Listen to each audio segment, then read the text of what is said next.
नमस्कार साथियों, मैं लेखनी पुट्टे सामवी आईएएस एकेडमी में आप सभी का स्वागत करती हूँ। हमने स्टार्ट की है ल्यूसेंट सीरीज, जिसमें हम इंडियन कॉन्स्टिट्यूशन अर्थात भारतीय संविधान को कंप्लीट कर रहे हैं। आज का टॉपिक है हमारे संविधान का, जिसमें हम कैग अर्थात भारत का महा नियंत्रक एवं महालेखा परीक्षक जानते हैं क्या है ये। चलिए देखिए, हम जो नियंत्रक एवं महालेखा परीक्षक पढ़ेंगे वो कहाँ से कहाँ तक है।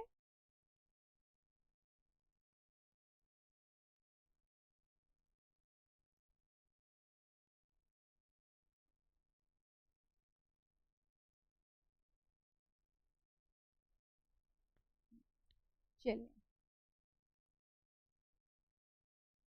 तो हम कैग, इसे इंग्लिश में बोलते हैं कैग, नियंत्रक एवं महालेखा परीक्षक,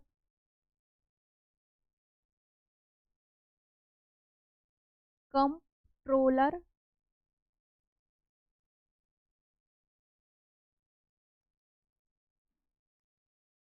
एंड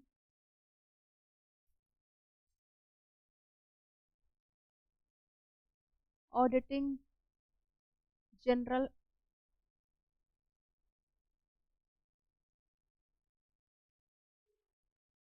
ऑफ इंडिया। ठीक है, तो हम जो पढ़ रहे हैं वो है कैग। इसे भाग 5 में है ये, वो तो ठीक है। आज ये भाग 5 का लास्ट टॉपिक है, जिसमें हम अनुच्छेद कहाँ से कहाँ तक पढ़ेंगे। अनुच्छेद 148 से 151। ज्यादा आर्टिकल नहीं है, पर ये बहुत ही महत्वपूर्ण पद है। ये संवैधानिक पद है। कैसा पद है? संविधान में वर्णित है, इसलिए संवैधानिक पद है।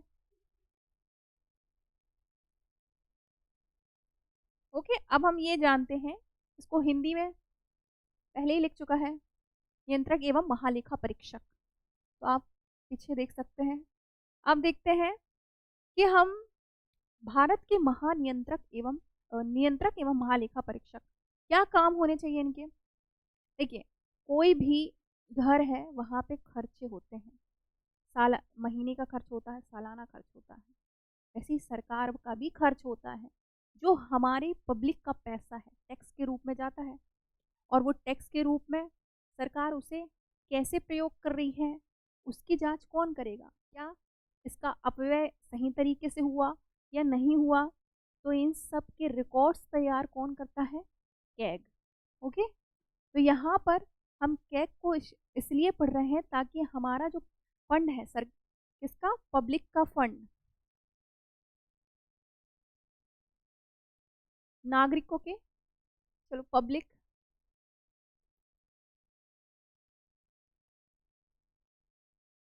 का धन कैसे? विधायिका द्वारा, विधायिका सेंक्शन कराती है ना, विधायिका कार्यपालिका करती है विधायिका के माध्यम से, क्योंकि ये बनाती है विधि कि किसके लिए पैसा इतना जाएगा। कार्यपालिका खर्च करती है, ठीक, खर्च करती है। अब ये जो व्यय हुआ, कैसा हुआ, सही हुआ कि नहीं, इसकी जांच, इसकी रिपोर्ट कहना चाहिए, रिपोर्ट कौन तैयार करेगा पूरे सही तरीके से? सरकार की। ठीक, तो ये कौन करेंगे? अपने कैग साहब। कैग में ये है कि रिपोर्ट तैयार कर रहे हैं ये, तो ये देंगे किसे? देखो, ये दो लोगों की जांच करते हैं, दो, केंद्र की भी करते हैं और राज्य की रिपोर्ट तैयार करते हैं। कौन? कैग। कैग जो है राज्य और केंद्र दोनों की रिपोर्ट तैयार करेंगे। तो ये कहाँ पे जाएंगे? कैग जो है अपनी रिपोर्ट, अगर केंद्र की बात कर रहे हैं तो राष्ट्रपति को देगा, और राज्य की बात, राज्य को रिपोर्ट सौंप रही है तो किसको देगा? राज्य में कौन होता है? राज्यपाल। अब ये अपना काम क्या करते हैं अगला, कि वो अपनी अपनी संसद में पहुंचाते, जैसे राष्ट्रपति संसद में उसे प्रस्तुत करे आएगा और राज्यपाल विधानमंडल में। क्लियर? तो ये जो रिपोर्ट तैयार करने का काम करेंगे कि हमारा पैसा, पब्लिक का जो पैसा है वो कहाँ खर्च हुआ, कैसे खर्च हुआ, सही तरीके से हुआ या नहीं, इन सब की पूरी रिपोर्ट तैयार करते हैं कैग। यहाँ पे हमें दो शब्द जानने को मिलेंगे, यहाँ पे हमें दो शब्द जानने को मिलेंगे, एक है ऑडिट, एक है अकाउंट।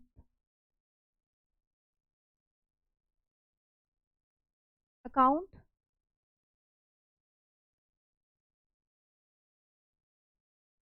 और एक ऑडिट। ठीक, ये इसका मतलब लेखांकन।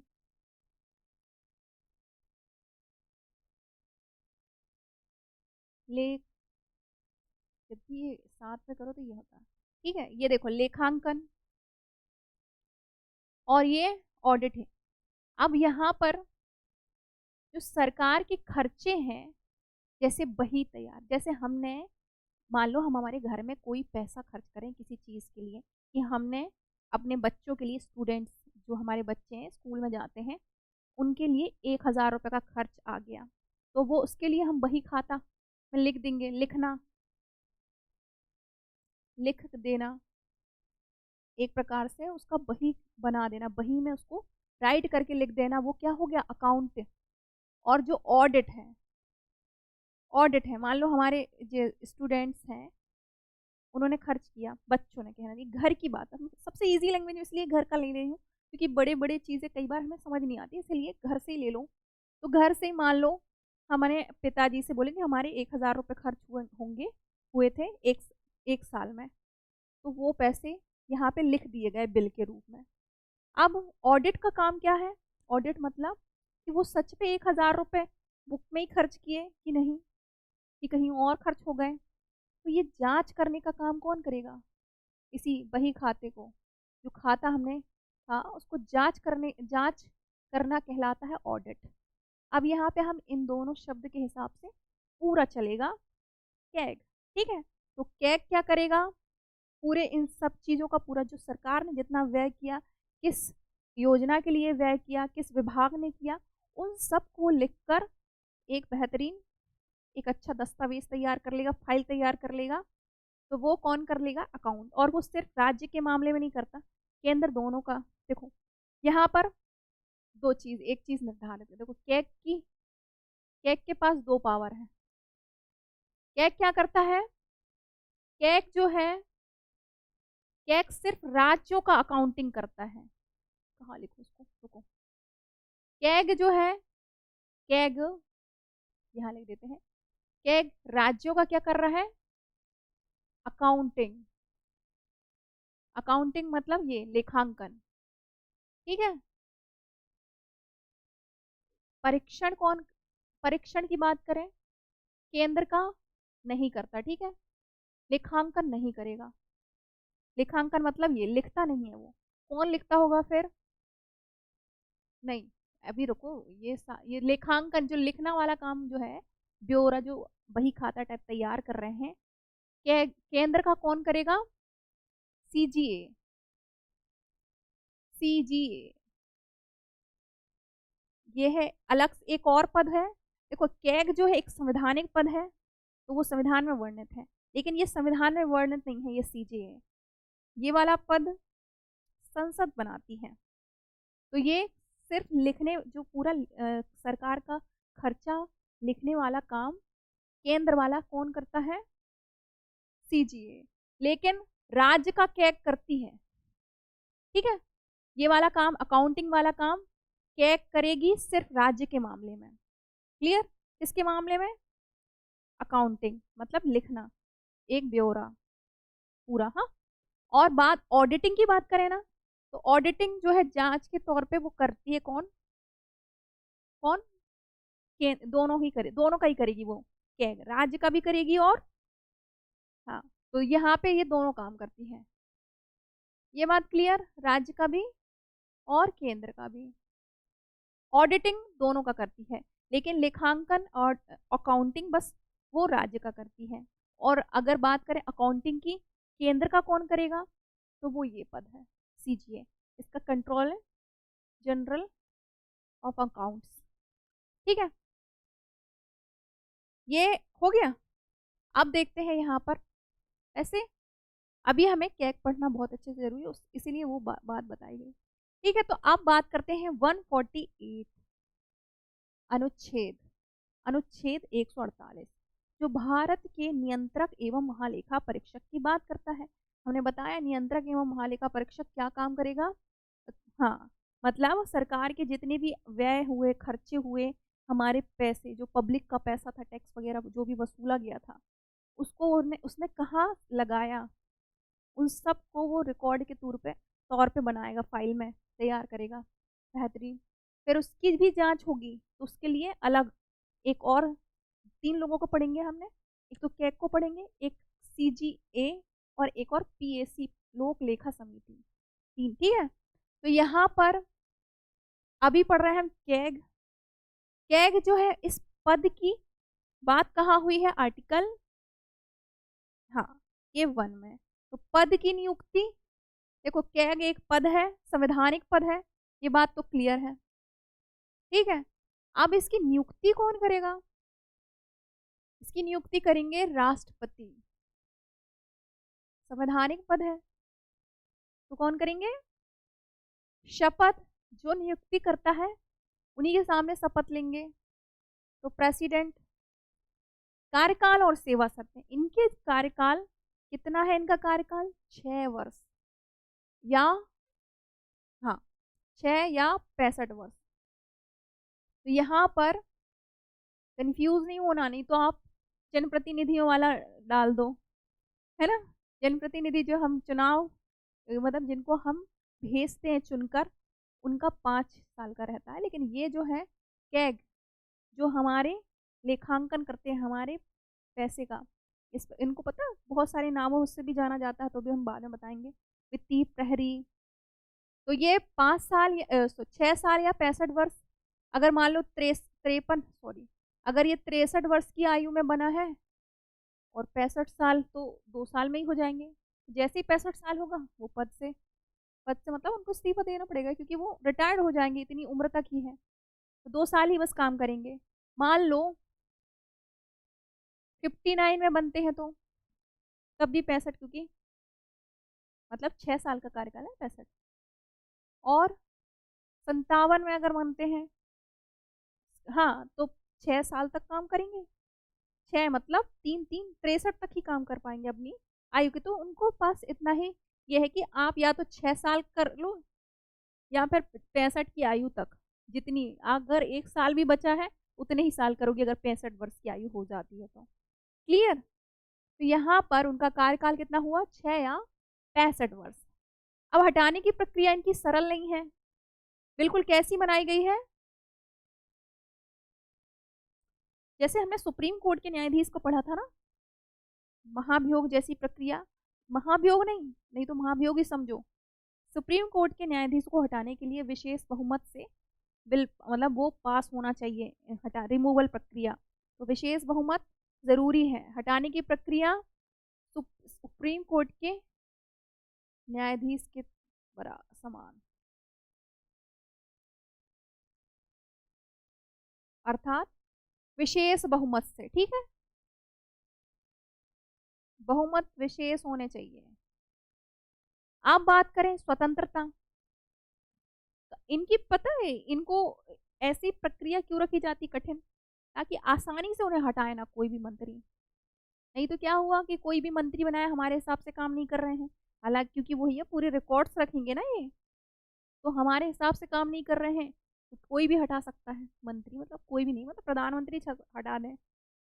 तो यहाँ पर इनके पद को स्वतंत्र निष्पक्ष रूप से काम कर सकें, इसलिए इनको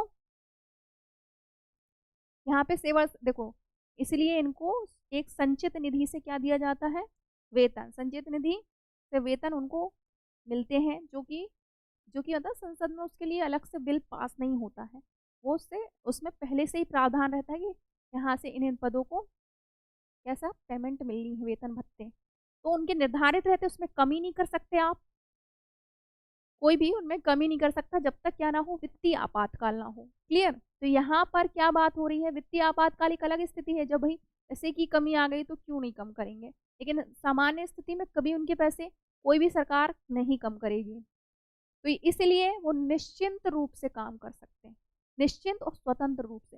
दूसरा, जब वो पद से मुक्त होंगे ना, वो दूसरा कोई और पद धारण नहीं कर सकते। क्लियर? तो वो दूसरा पद जब धारण नहीं करेंगे तो उनको किसी चीज का लालच नहीं रहेगा, तो वो अपना काम ईमानदारी पूर्वक करेंगे। इतनी बात क्लियर? क्या होता है, अगर मान लेते कि उनका पद, ये पद लेने के बाद वो किसी और पद में जा सकते थे, इनकी संभावना रहती, तो वो उस लालच में हो सकता है कि अपने काम को अच्छा ना करें, मतलब अच्छे से नहीं करते, मिली भगत से थोड़ा काम कर देते। तो यहाँ पर उनकी स्वतंत्रता कैसे निश्चित हो रही है, उनको फिक्स उनकी पेमेंट है, हाँ, उस पर कोई कमी नहीं होगी, संचित निधि पे भारित है। दूसरा, उनको पद से हटाने की जो प्रक्रिया है कैसी है, कठिन है, ऐसी नहीं हटा सकते कि कोई भी, विशेष बहुमत से ही हटाने होगा। क्लियर? तो यहाँ पे स्वतंत्रता कैसे निश्चित हो रही है, जब उन मतलब बात करें उनकी स्वतंत्रता कैसे हो रही है, तब उनको भैया, जब किसी व्यक्ति को प्रॉपर रूप से वेतन मिल रहा है, वो स्वतंत्र रूप से, हाँ हमारे पेमेंट में कमी नहीं होगी, है ना, तो वो अपना काम कर लेगा। कि मान लो अगर कमी होती तो फिर वो सरकार के हिसाब से काम करता है, यार पैसे कम जाएंगे, तो वो अपने सरकार के हिसाब से काम करता है। यहाँ पर उनके पदों को स्वतंत्र रखने के लिए, निष्पक्ष रूप से काम करने के लिए उनको ये सुविधा दी गई है, उस पद की गरिमा बनाए रखने के लिए।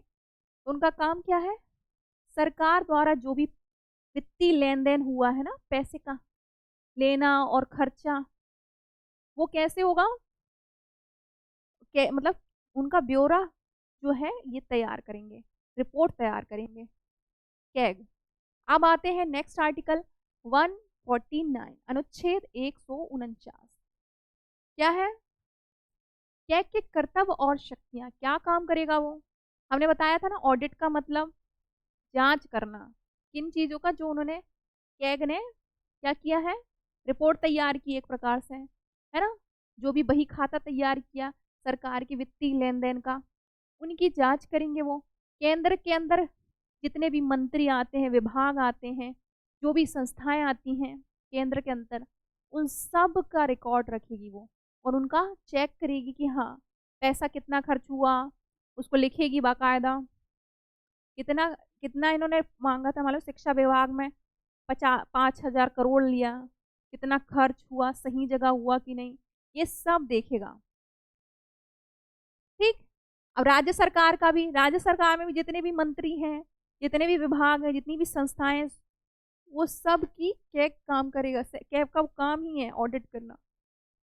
सरकारी उपक्रम बहुत सारे हैं, बीएसएनएल है, भेल है, एसबीआई है, ये है ना सरकारी, है ना उपक्रम,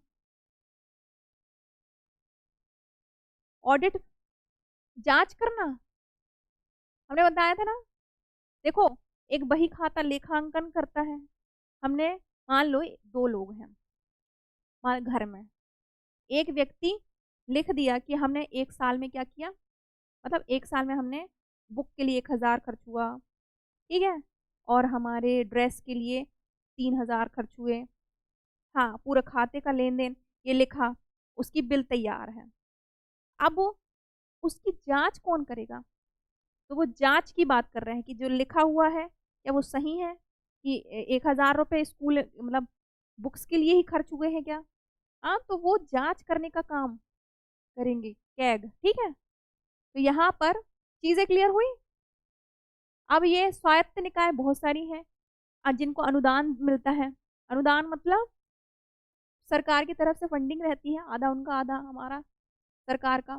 संसद के लिए फिर एक और काम है, संसद के लिए रिपोर्ट तैयार करना, संसद रिपोर्ट। अब जो ये सब ब्यौरा उन्होंने जब अकाउंटिंग की होगी, तो वो पूरा अकाउंटिंग एक रिपोर्ट के रूप में बना, और उसकी रिपोर्ट पूरी तैयार की उन्होंने कि इतना इतना खर्च हुआ, इतने रक्षा विभाग में इतना कम हुआ खर्च हुआ, इस शिक्षा विभाग में मंत्रालय ने इसने ये खर्च किया, इतना खर्च हुआ, है ना, इतना पैसा लिया था, इतना खर्च हुआ, तो ये सारी रिपोर्ट तैयार हो गई। फिर अब ये रिपोर्ट कहाँ जाएगी, ये लास्ट में पढ़ेंगे रिपोर्ट, ठीक है। ये सारा काम उनका है, वित्तीय उत्तरदायित्व यही है कि जो भी लेन देन हुआ है उन सब की वो एक प्रकार से तैयार भी कर रहा है, और ये बताए उनकी निगरानी भी रखता है। निगरानी कैसे, जब ये ऐसे लिखेंगे निगरानी नहीं होगी क्या। अब देखो एक चीज है, ये जान लो कि ये मतलब जांच कब होती है? एक देखो, रिपोर्ट तो तैयार होती रहती है लेकिन 1 साल बाद ही ये काम होगा, मतलब खर्च होने के बाद। ठीक है, रिपोर्ट तैयार खर्च होने के बाद ये पूरी ब्यौरा लिखा जाता है, पूरा जांच होती है। तो वो ये सारी चीजें हैं। तो ये पहले नहीं होती जैसे बजट में, बजट पहले से अनुमान लगाया जाता, वो नहीं है। और खर्च होने के बाद जो वो रसीद वसीद सब चेक करेगा, रसीदें हैं, क्योंकि कोई भी काम किया होगा तो रसीद तो होगी, है ना। कोई भी मान लो शिक्षा विभाग ने कितने लैपटॉप ले लिए, 1 लाख लैपटॉप उनको लेने थे शिक्षा विभाग को, तो उतने लिए कि नहीं, कितना पैसा खर्च, जितना लिया था उतना ही खर्च किया है या फिर कम खर्च किया है। तो ये सारी चेकिंग काम किसका है? कैग का। बात करते हैं 150 की, अनुच्छेद 150, भारत और राज्यों के खातों के लेखे जोखा का प्रारूप।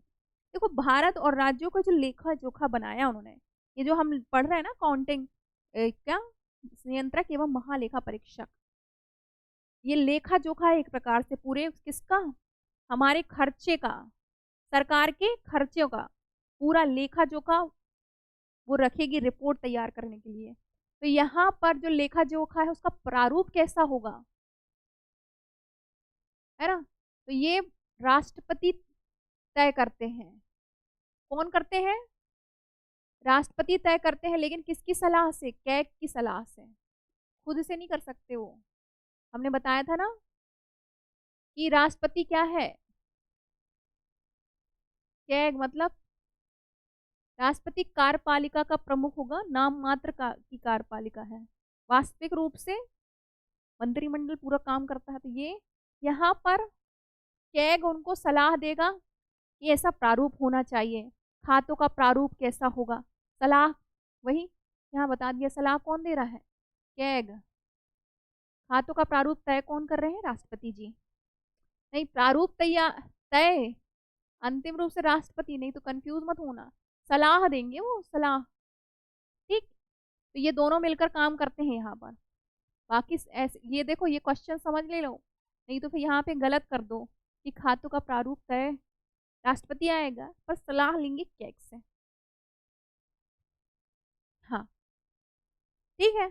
अब यहाँ पे एक और चीज है कि हमारे क्या प्रकार हैं इसके, किसके, लेखा जोखा के, लेखा जोखा को ऑडिट करने के प्रकार हैं। ठीक है, कितने हैं? 4। ठीक, कहाँ गया, ठीक है, सही है। ऑडिट करने के प्रकार हैं, तो प्रकार देखते हैं हम।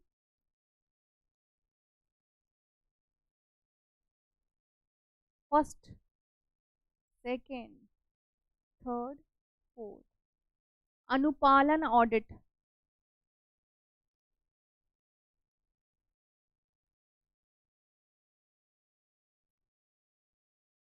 न्याय दृष्टि ऑडिट, ओके। फिर प्रदर्शन ऑडिट, और एक लास्ट है क्या, राजस्व ऑडिट।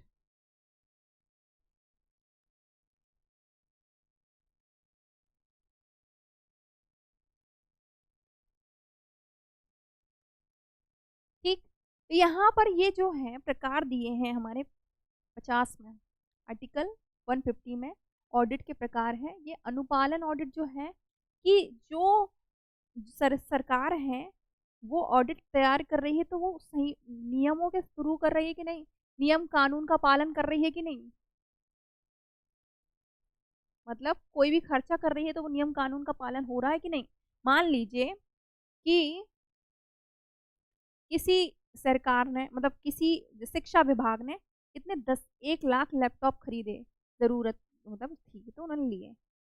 ठीक, तो वहां पर क्या हो गया अनुपालन ऑडिट में कि उसमें था नियम के अनुसार कि ई टेंडर के माध्यम से ही क्या खरीदा जाएगा, लैपटॉप खरीदा जाएगा। अब ई टेंडर होता क्या है, इसके लिए ये जानना जरूरी है। ई टेंडर में ये होता है कि बोली ऑनलाइन लगेगी, बिल वगैरह सब कुछ ऑनलाइन होगा, जिससे घपला ना हो, मतलब पारदर्शिता बनी रहे।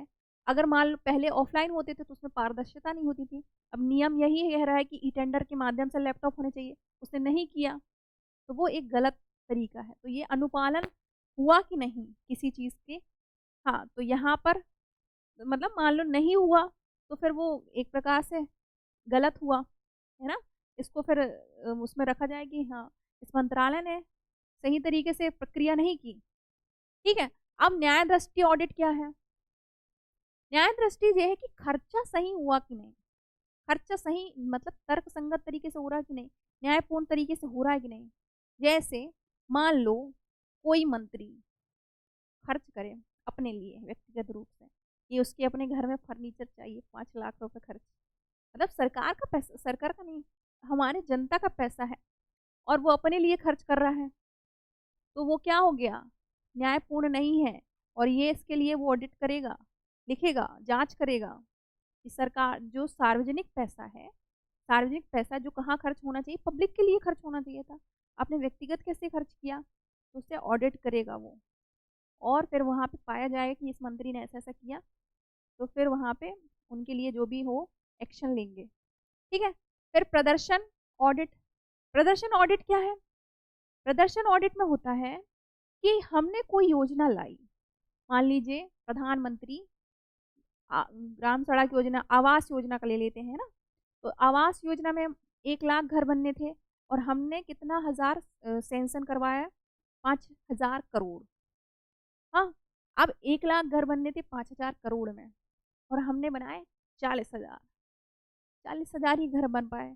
और जब ये लिखेगा वो कि हाँ इनने इतने हजार लिया था और बनवाए कितने, 40,000, इस हिसाब से वो योजना क्या हुई, फेल हुई, नाकाम हुई, योजना भी फेल हुई और आपने पैसे एक्स्ट्रा खर्च किए, तो वो सब ऑडिट करेगा। तो ये प्रकार है उनके कि प्रदर्शन क्या हो रहा है, आपने पैसे तो लिए हैं, आपका परफॉर्मेंस सही हुआ कि नहीं, किसके लिए लिए थे, इतने इतना काम करने, कम से कम 90% तो काम होना चाहिए था, कितना 40% काम हुआ। अब राजस्व ऑडिट। राजस्व ऑडिट में क्या है कि हम मतलब रेवेन्यू लेती है सरकार, बहुत सारे रेवेन्यू, जैसे कि टैक्स ले लिया, शुल्क लिया, जो बहुत से कर लगाती हैं, तो वो पैसे लिए कि नहीं। मान लीजिए किसी कंपनी से 10 करोड़ लेने थे टैक्स के रूप में, और मतलब हमने, सरकार ने उससे जो भी मिली भगत करके उससे सिर्फ 6 करोड़ लिए, तो हमें कितना लॉस हो गया, 4 करोड़ का लॉस हो गया। और राजस्व लॉस, जो टैक्स आना चाहिए था कितने का, 10 करोड़ का, आया हमारे पास 6 करोड़ और 4 करोड़ का लॉस हो गया। तो ये प्रकार है किसके, ऑडिट के। यहाँ पर किस पे है, समझ गए, 150 में। तो यहाँ पर प्रकार भी लिख लेना प्रारूप के साथ, नहीं तो कंफ्यूज हो जाओ कहाँ है प्रकार। ठीक, ओके, इतना क्लियर। अब बात करते हैं कैग के रिपोर्ट की। देखो, सब कुछ करने के बाद कैग ने और अकाउंटिंग कर ली, पूरी ब्यौरा तैयार कर लिया, और कैग क्या करती है, अपनी रिपोर्ट किसे देगी, केंद्र के मामले में, केंद्र के मामले में राष्ट्रपति को देगी। केंद्र की रिपोर्ट किसे देगी, राष्ट्रपति को, और राज्य के मामले में राज्यपाल को। अब ये लोग क्या करेंगे, ये अपने संसद में इसको प्रस्तुत करेंगे। ठीक है, ये कहाँ, विधानमंडल में। राज्यपाल कहाँ,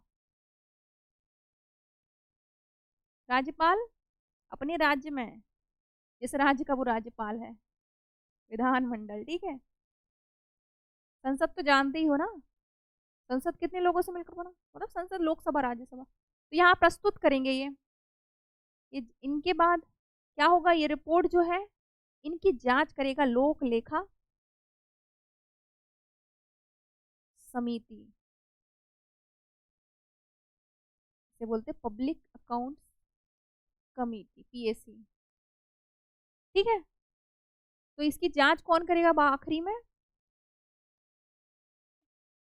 वो तो रिपोर्ट तैयार करेगा, हाँ, पीएससी मतलब लोक लेखा समिति। तो ये बताए 22 लोगों की सदस्य, मतलब इसमें 22 सदस्य होते हैं।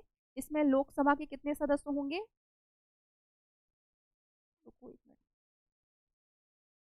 देखो लोक लेखा समिति का देख लो।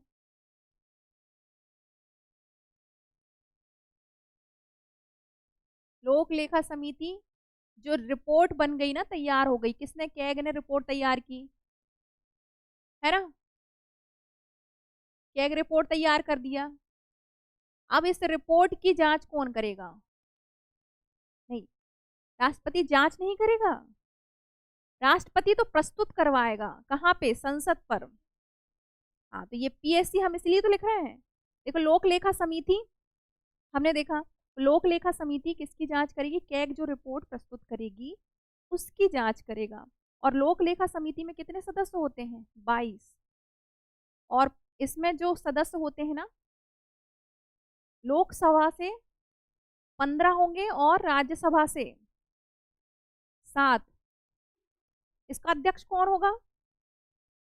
हम्म, इसका अध्यक्ष होगा विपक्ष का नेता। ठीक, विपक्ष का नेता, लीडर। ठीक है, तो यहां पर रिपोर्ट तैयार। देखो यहां पे तुम लोग कंफ्यूज हुए थे, वो मैं क्लियर कर दूं। कहाँ कंफ्यूज हुए थे? हमने बोले कि केंद्र सरकार रिपोर्ट तैयार करके किसको देगी? राष्ट्रपति को। केंद्र केंद्र नहीं, कैग की बात कर रहा है। कैग जो है केंद्र सरकार की रिपोर्ट तैयार करके किसको देगी? राष्ट्रपति को। ठीक है, हमने ये बताया था। और राज्य के मामले में राज्य की जो रिपोर्ट पूरी ब्यौरा लेखा जोखा तैयार करके राज्यपाल को देगी। ये यहाँ पे ये देगी। हाँ, अब ये तुमने क्या बोला था, बता ना क्या बोला तुमने भी? राष्ट्रपति गलत कुछ बोला था ना। हाँ, तो वो जो है यहाँ पर ये कंफ्यूजन मत रखना कि राष्ट्रपति क्या करेगा? रिपोर्ट की जांच करेगा। रिपोर्ट की जांच नहीं करेगा वो, रिपोर्ट की जांच लोक लेखा समिति करेगी। ठीक है, तो यहाँ पर केंद्र के मामले में जो कैग ने तैयार की ना पूरी लेखा जोखा अपने पब्लिक के पैसे का, कहाँ खर्च हुआ, कितना खर्च हुआ, तो उसकी जांच लोक लेखा समिति करेगी। लेकिन ये रिपोर्ट कैग किसको देगा?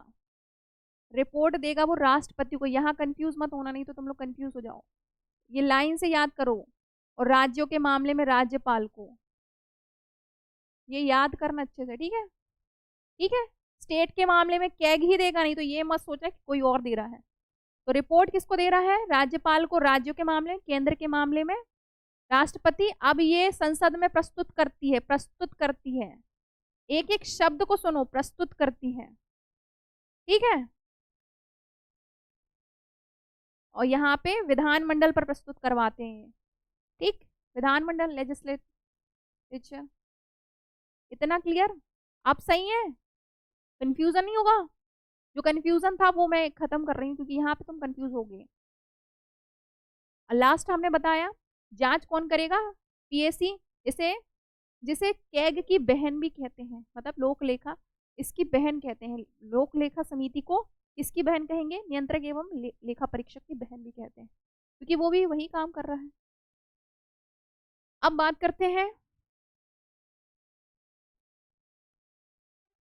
देखो हम कैग को बहुत सारे नाम से जानते हैं। वित्तीय संरक्षक, वित्तीय क्या बोलते हैं उसको? संरक्षक बोल देते हैं। वॉच डॉग बोलते हैं, क्योंकि निगरानी करता है ना वो एक प्रकार से। हाँ, सार्वजनिक धन की, जो पब्लिक का पैसा है, सरकार कितना खर्च कर रही है, लेखा जोखा पूरा तैयार कर रहा है एक प्रकार से। तो इससे निगरानी होती है। नहीं तो सरकार कुछ भी करते रहे, कोई अकाउंटिंग ही ना हो, तो कैसे पता चलेगा किसी को? जब उसको प्रॉपरली मतलब पूरे साल भर लिखा जाता है इसको, फिर लास्ट में जांच होती है, और अगर कोई पकड़ा गया तो फिर कार्यवाही भी होती है। कितने स्तर की होगी वो उसके जुर्म पर निर्भर करता है। ठीक है, तो ये कैग की बात थी। तो पहले हमारे कैग कब के बने हैं? भारत के पहले कैग कौन है?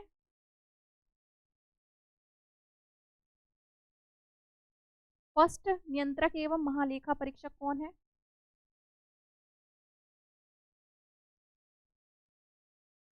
पता है? चलो ठीक है। फर्स्ट है वी नरहरि। नरहरि। क्लियर। और वर्तमान कौन है? हाँ, संजय मूर्ति।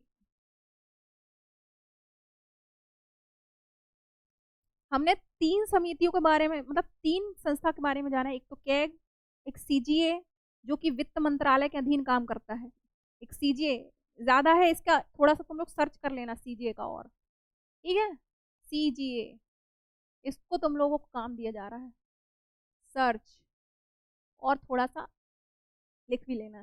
ठीक, क्या ये वाला करके आना है। ओके, मतलब इसके बारे में जान के आओ क्या है ये। ठीक है, हालांकि मैंने बताया है पर थोड़ा सा और जानकारी ले लो। ठीक है, तो यहाँ पर ये हमने क्या जान लिया, कैग ज्यादा आर्टिकल नहीं थे। एक पता हमारे पब्लिक के पैसे का लेखा जोखा पूरा रखते हैं, सरकार ने कितना खर्च किया, कहाँ खर्च किया, सही तरीके से हुआ कि नहीं, ये सारा देखती है वो। अभी थोड़ा सा मैं और, ठीक है, तो यहाँ पर लास्ट हमारा ये है क्या, हाँ, अब हमारा अगला टॉपिक होगा, यहाँ पर हमारा भाग 5 होता है खत्म। अब हम स्टार्ट क्या करेंगे, भाग 6 जो राज्य की शासन व्यवस्था के बारे में बात करेगा। हमने जो केंद्र अच्छे से पढ़ा है ना, अगर आपने अच्छे से पढ़ा है तो आपको राज्य को समझने में बिल्कुल कठिनाई नहीं जाएगी, क्योंकि जैसा जैसा काम केंद्र का है लगभग राज्य का भी वैसे ही रहेगा। थोड़ी पावर्स कम हो जाएंगी क्योंकि वो थोड़े कम दायरे पे काम करते हैं, मतलब एक स्टेट के लिए काम करते हैं। और भाई हम केंद्र की बात करें तो वो पूरे 28 राज्य 8 केंद्र शासित प्रदेशों के लिए काम करते हैं। यहाँ पर जो हम बात करेंगे किसकी, राज्य की शासन व्यवस्था, जो हमारे एमपी के संदर्भ में बहुत इंपॉर्टेंट है। तो अगर अभी पढ़ लोगे तो एमपी आप निकाल लेना, एमपी में बहुत हेल्पफुल रहेगी, क्योंकि एमपी का हम हर चीज जान लेंगे, स्ट्रक्चर जान लेंगे, पूरी चीजें। राज्यपाल, तो देखो यहाँ पे देखो 152 से हम कहाँ तक पढ़ेंगे, 152 से 237 तक पढ़ेंगे भाग 6। और इसमें पता बहुत सारे आर्टिकल इंपॉर्टेंट नहीं है, कुछ आर्टिकल इंपॉर्टेंट, क्योंकि बहुत सारे अपने स्टूडेंट के लिए इंपॉर्टेंट नहीं है, वो उसमें कुछ चीज़ों को एक्सप्लेन करने के लिए उसमें डाले गए हैं। तो वो सारी चीज़ें अपने को नहीं पढ़नी।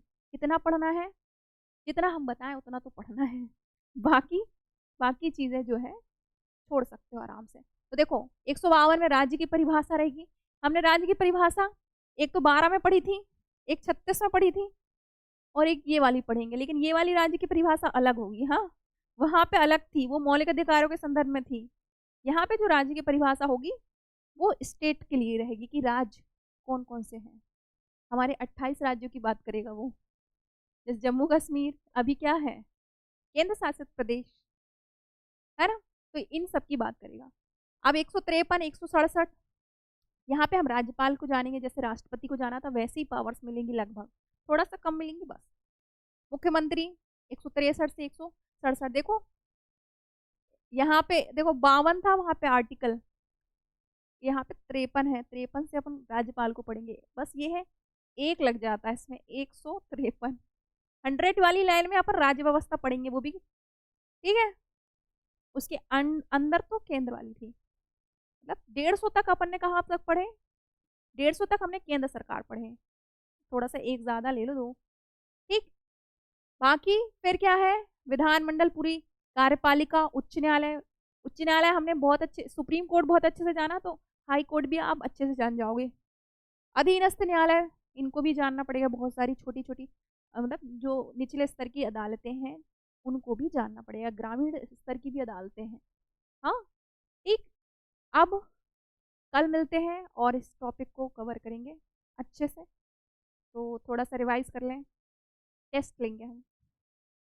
चलो ठीक, धन्यवाद।